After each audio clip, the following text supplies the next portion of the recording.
উমা, তোমার জ্বরটাও তো ছাড়ছে না গো। তোদের মেজবাবু কাশি গেলেন,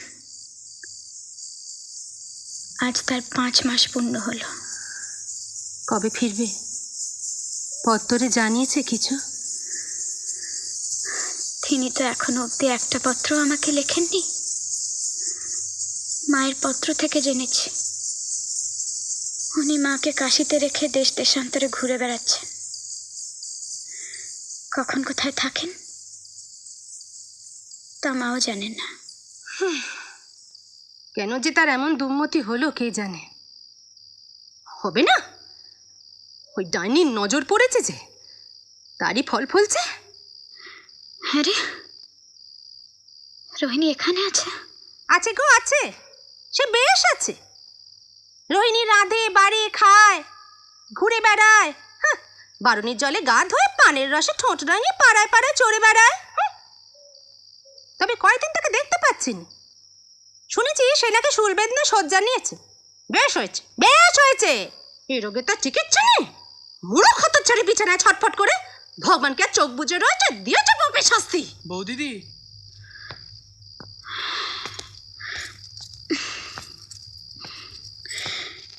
এসো ঠাকুরপো।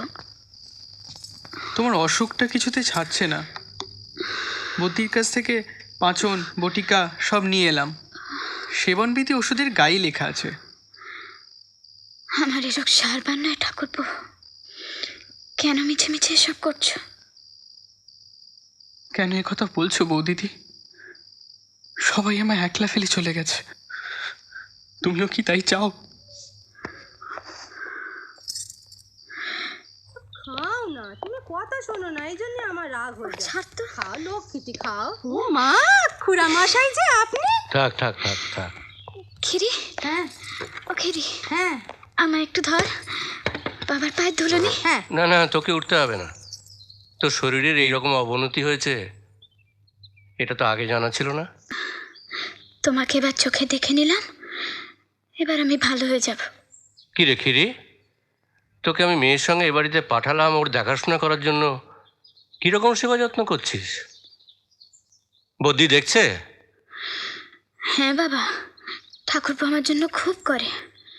তবে কারো দিন ফুরে এলে তো আর তারপর বদ্যির হাত থাকে না। আমার সামনে এসব কথা একদম বলবি না মা।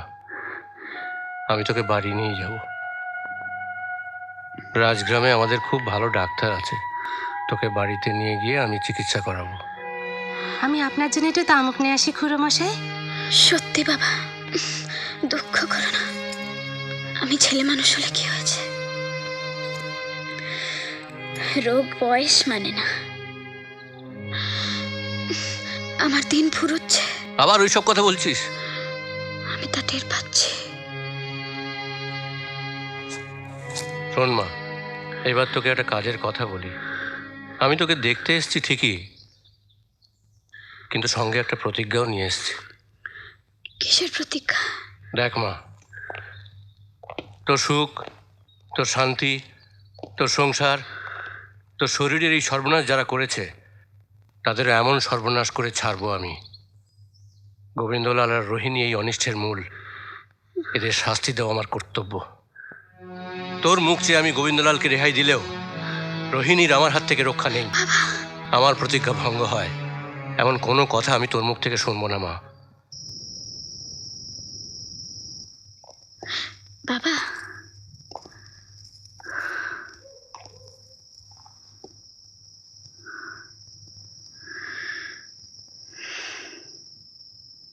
তোকে উঠে বসতে দেখে খুব ভাল লাগছে মা, খুব ভাল লাগছে। সারাদিন কোথায় ছিলে বাবা? সেটা বলতেই তো আমি এলাম। শোন মা, আমাকে কাল সকালেই চলে যেতে হবে। এসেই চলে যাবে বাবা? আমার কাছে আরো কয়েকটা দিন থাকো।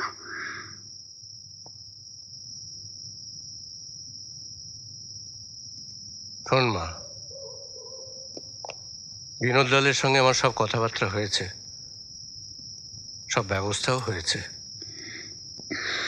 পরশুদিন ও তোকে তোর মার কাছে পাঠাবার ব্যবস্থা করবে।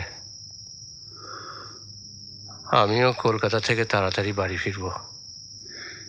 সে তুমি যা ভালো বোঝো। তবে হঠাৎ কলকাতায় যাওয়া কেন? সারাদিন ধরে যে সমস্ত খবর জোগাড় করেছি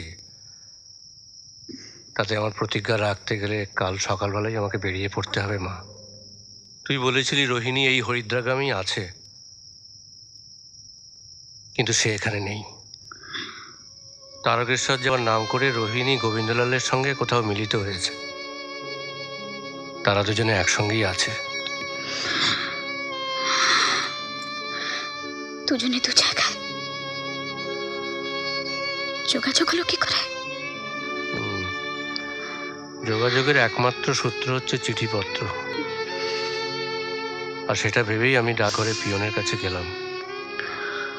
যা ভেবেছি, ব্রহ্মানন্দ নামে একটি রেজিস্ট্রি চিঠি আসতো, সেই চিঠিতেই ওদের মিলবার ব্যবস্থা হয়েছে।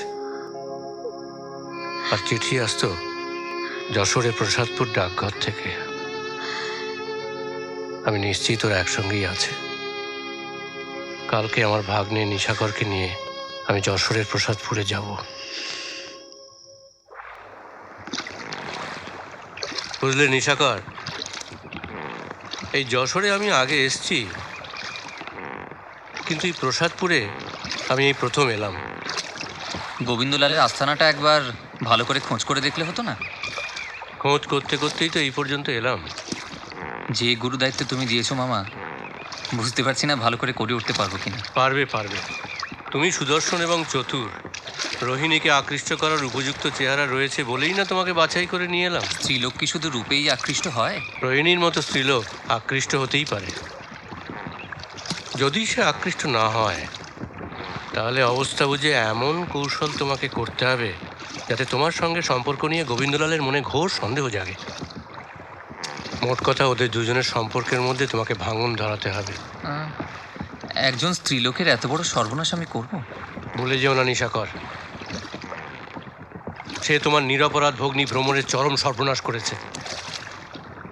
তুমি তার সেই ঘোর অন্যায়ের দণ্ড দিতে চলেছ। চলো, আমরা এসে গেছি। गोरी धीरे चलो, गोरी धीरे। কোনো সন্দেহ নেই, গোবিন্দলাল ওখানেই আছে। তুমি যাও নিশাকর, আমি কাছাকাছি কোথাও থাকবো। বুঝতেই পারছো, গোবিন্দলালের কাছে আমি তো অপরিচিত নই, তাই আমাকে আড়ালেই থাকতে হবে।